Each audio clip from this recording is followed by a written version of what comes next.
നമ്മുടെ യൂസഫ് സാറിനെ വല്ലതും പറഞ്ഞ് നമ്മൾ സഹിക്കുമോ? നമ്മുടെ ബിജു നാരായണന്റെ ഫേസ്ബുക്ക് പേജിൽ പോയി 4-5 ചീത്ത ഞങ്ങൾ വിളിച്ചു. അല്ലടാ, ആസിഫ് അലി രമേശ് നാരായണ തമ്മിലല്ലേ പ്രശ്നം? ഇനി യൂസഫ് അലിയും ബിജു നാരായണക്ക് എന്ത് വിളിച്ചടാ? അറിഞ്ഞില്ലേ നിങ്ങളുടെ കൂട്ടുകാരൻ ഗോപാലൻ ചാവുന്നു? എവിടെ? കയറ് കൊടുത്തോണ്ട് കടലിലേക്ക് ഓടിപ്പോണത് രായപ്പനാ കണ്ടത്. ആത്മഹത്യ ചെയ്യാൻ പോവാന്നാ പറഞ്ഞു. നീ എന്തെങ്കിലും പറഞ്ഞ് അവിടെ എങ്ങനെയെങ്കിലും തടയാൻ നോക്ക്. അവിടെ ആളാൻ കൂട്ടിയിട്ടുണ്ടാവും, അവരെയൊക്കെ പറഞ്ഞു വിടും. ഞാൻ ദേ വന്ന്. ഞാനും വരാം. ഞാൻ ഇതുവരെ ആത്മഹത്യ ചെയ്യണം കണ്ടിട്ടില്ല. പറ്റുവാണെങ്കിൽ ഫേസ്ബുക്കിൽ ലൈവ് വിടാം.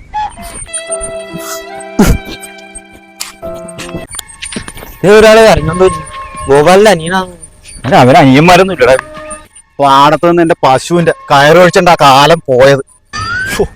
ഇനിയിപ്പോ ചാകാൻ തോന്നുള്ള കാര്യം എന്താന്നാ ഞാൻ ആ ഭാനുമതി ചതിച്ചെന്നാ പറഞ്ഞു. ഭാനുമതി ആരാ? ഗോപാലിന്റെ ഭാര്യ? ഭാര്യ തന്നെ, ഗോപാലിന്റെ അല്ല, അയലോക്കാരന്റെ.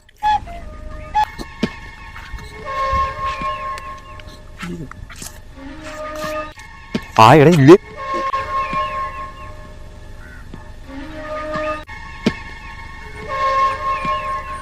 ഗോപാല വേണ്ട, ഞാൻ പറയുന്നത് നീ ക്ഷമയോടെ കേക്ക്. നീ ഇറങ്ങി വാ. ക്ഷമ ഉണ്ടായിരുന്നെങ്കിൽ ഞാൻ ഈ പരിപാടിക്ക് വരും. ആത്മഹത്യ ഒന്നിനും ഒരു പരിഹാരമല്ല. മദ്യപിച്ച് വാഹനം ഓടിക്കരുത്, ഇന്നിലൊക്കെ നാളെ കടം, പുകവലി ആരോഗ്യത്തിന് ഹാനികരം, ഇവിടെ മൂത്ത് ഒഴിക്കരുത്, നിർദ്ദേശങ്ങളൊക്കെ ഞാൻ ഒത്തിരി കേട്ടിട്ടുണ്ട്. നീ കള്ളു കുടിച്ചിട്ടുണ്ടല്ലേ? മര്യാദക്ക് ഇറങ്ങി വാ, ഇല്ല ഞാനങ്ങോട്ട് കയറി. നീ ഇങ്ങോട്ട് കയറി വന്നാൽ ഞാനോടത്ത് ചാടും, മേലിൽ നിന്ന് തലയിടിച്ച് വീണ് ചാവും. എങ്കിൽ എന്റെ പശുവിന്റെ കയറി വന്നേക്ക്. ചാടാൻ പോയണ അതിന്റെ ആവശ്യമൊന്നുമില്ല. ഗോപാല ചാടിയതിന്റെ കാലടി. തലയ്ക്ക് കനം കൂടുതലായതുകൊണ്ട് മുകളിൽ നിന്നൊരാൾ താഴേക്ക് വധിക്കുമ്പോൾ തലയിടിച്ചേ വീഴും. നീ ഫിസിക്സ് പഠിച്ചിട്ടില്ല, നിനക്ക് സയൻസ് അറിയാൻ പാടില്ല. എടാ നീ ഞാൻ പറയണ മലയാളം ആദ്യം കേക്ക്. നീ പ്രശ്നം ഉണ്ടാക്കാൻ താഴത്തോട്ട് വന്നു. സ്നേഹിച്ച പെണ്ണെന്നെ വഞ്ചിച്ചു, ഇനി ഒരു നിമിഷം ഞാൻ ജീവിച്ചിരിക്കണം. അവളുടെ ഭർത്താവ് നിന്നെ കണ്ട വെട്ടിക്കൊല്ലുന്നാ പറഞ്ഞേക്കണത്. അതല്ലേ ഞാൻ അറിഞ്ഞു വരികയെന്ന് പറഞ്ഞു. ഞാൻ ചത്തോളം അയാൾ എന്നെ കൊന്നിട്ട് ജയിലിൽ പോകണ്ട, അവരെങ്കിലും സന്തോഷമായിട്ട് ജീവിക്കണം. ചേട്ടാ ആത്മഹത്യ ചെയ്യണുണ്ട് ചേ. Camera ready. ചാടി മരിച്ചാ മതി. എന്റെ കയറില്ല ചാകാൻ പോകുമ്പോഴാണ് എന്റെ പശുവിന്റെ കയറ്. നീ പോയിക്കോ, നിന്റെ കയറ് ഞാൻ വീട്ടിൽ കൊണ്ട് തന്നോളാം. നീ ആദ്യം പോയി നിന്റെ പശുവിനെ നോക്കടാ. നേരാണല്ലോ എന്റെ പശു. അല്ല ഇത് നിന്നോട് പ്രത്യേകം പറയണം.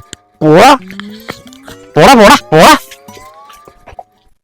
നീ ചാകാൻ തീരുമാനിച്ച് ഉറപ്പിച്ചെങ്കിൽ ആയിക്കോ, ഇവിടെ ആരും നിന്നെ തടയാൻ പറ്റുന്നില്ല.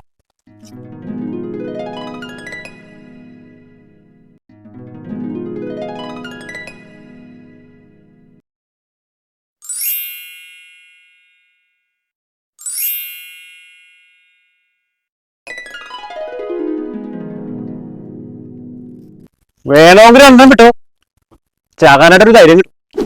എനിക്ക് ധൈര്യത്തിന് കുറവില്ല. നാളെ പട്ടാളക്കാരൻ സണ്ണി ലീവിൽ വരും. 2 ഫുള്ള് വരാൻ തുടങ്ങിയിട്ടുണ്ട്.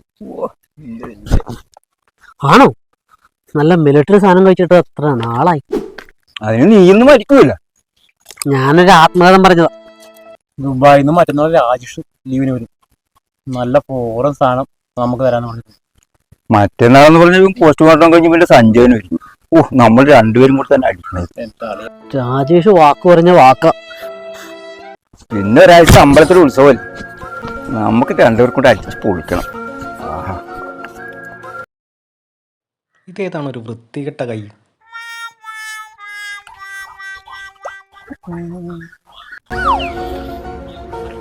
എന്താ ഇപ്പൊ ധൈര്യം കുറഞ്ഞു പോയത്? ധൈര്യത്തിന് കുറവൊന്നുമില്ല, പിന്നെ കുറച്ച് മദ്യത്തിന് കുറവുണ്ട്. അല്ല അപ്പൊ ചാകണില്ലേ? ഇനിയിപ്പോ ഉത്സവമൊക്കെ അല്ലേ, അടുത്ത ആഴ്ച എങ്ങനെയാണ് നോക്കാം.